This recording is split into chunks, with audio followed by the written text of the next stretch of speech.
మీరు చట్టం ప్రకారం మాకేం మీరు మెహర్బానీ చేస్తలేరు, చట్టం ప్రకారం మీరు మాకు ఇవ్వాలి.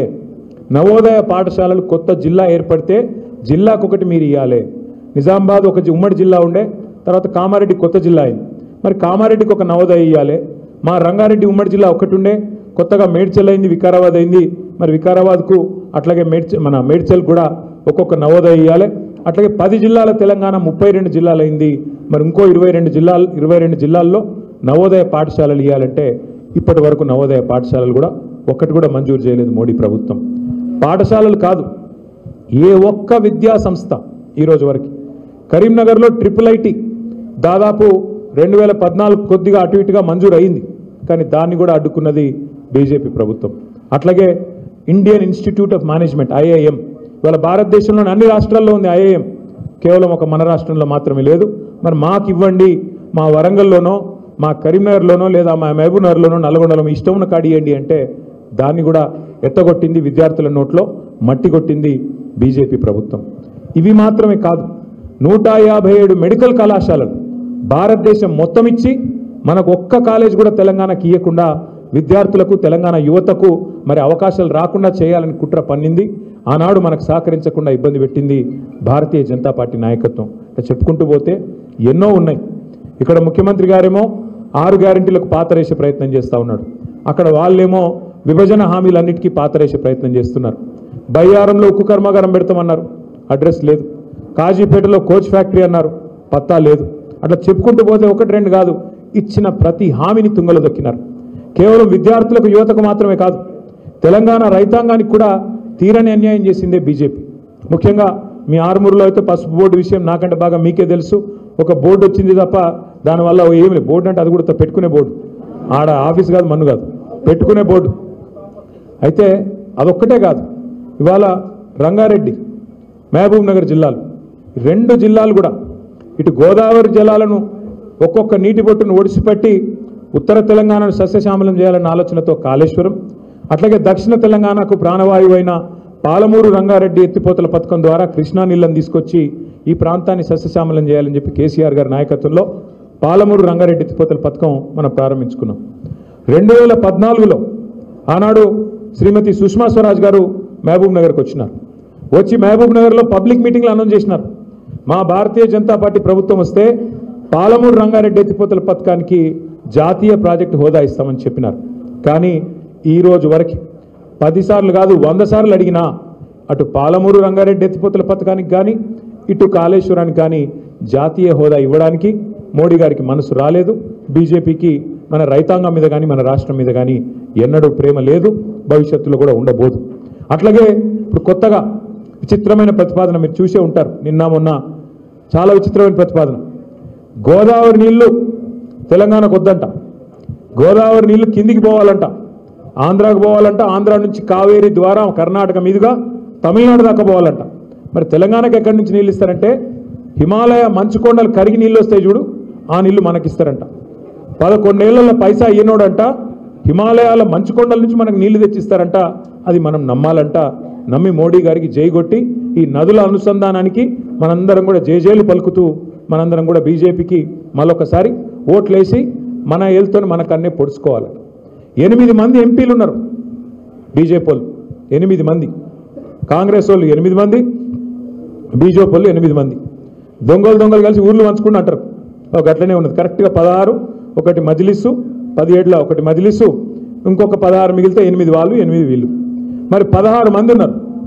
ఒక్కటంటే ఒక్కరోజు బీజేపీ ఎంపీలు ఎన్నడన్నా ఏమయ్యా రేవంత్ రెడ్డి గారు ఏది నువ్వు ఇస్తానన్న 4000 పెన్షను అని అడగంగా మీరు చూసిర్రా?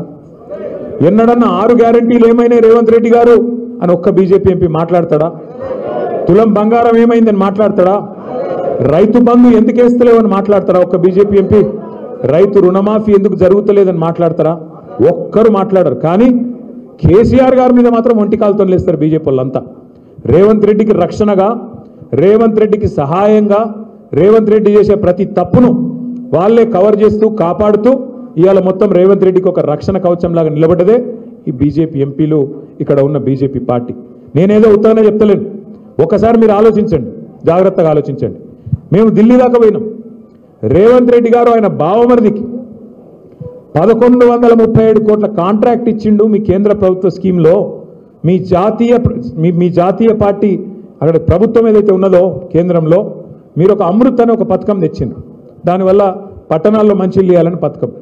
ఆ పథకంలో ఏ అర్హత లేకపోయినా, సాంకేతిక అర్హత కానీ ఆర్థిక అర్హత కానీ లేకపోయినా రేవంత్ రెడ్డి తన బావమరిదికి 1137 కోట్ల కాంట్రాక్ట్ ఇచ్చిండు అని ఆధారాలతో సహా కేంద్ర ప్రభుత్వానికి మేము కంప్లైంట్ చేసి వస్తే ఈ రోజు వరకు ఉలుకు లేదు, పలుకు లేదు, దున్నపోతు మీద వానబడ్డట్టే ఉన్నది తప్ప ఇప్పటి వరకు స్పందన లేదు.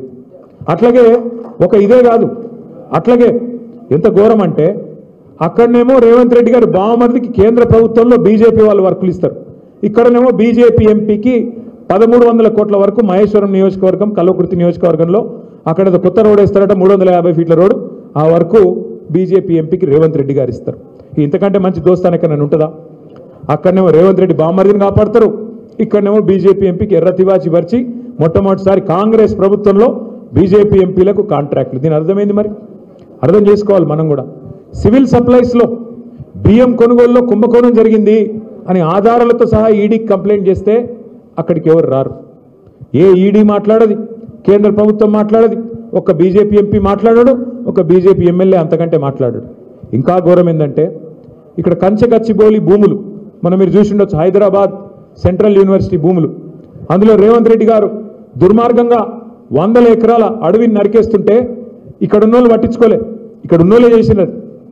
ఇక్కడున్న ప్రభుత్వమే అర్ధరాత్రి పోయి బుల్డోజర్లు పెట్టి మొత్తం జంగల్ కొట్టేస్తుంటే సుప్రీంకోర్టు చూసింది. ఇక్కడ ఉన్నోళ్ళు కేంద్ర ప్రభుత్వం వాళ్ళు ఉల్కలేదు, పలకలేదు, ఒక్క బీజేపీ ఎంపీ మాట్లాడాడు. సుప్రీంకోర్టు చూసి సుప్రీంకోర్టు ఒక కమిటీ వేసి ఆ కమిటీ తీర్పు చెప్పింది. ఏమని? ఇందులో 10,000 కోట్ల కుంభకోణం జరిగింది, దీన్ని ప్రత్యేకంగా కేంద్ర ప్రభుత్వం వెంటనే ఒక ఇన్వెస్టిగేటివ్ ఏజెన్సీ ద్వారా పరిశోధించాలి అని రిపోర్ట్ ఇచ్చింది. కానీ రిపోర్ట్ ఇచ్చి 6 నెలలే. కేంద్ర ప్రభుత్వం ఏమైనా చేస్తుందా? చేయదు. ఎందుకు? బడే బాయ్ చోటే బాయ్, బడే మియాతో సుబానలా, చోటే మియా మాషాల్లా ఏదో అంటారు కదా, ఒక అట్లున్నది కథ ఈరోజు.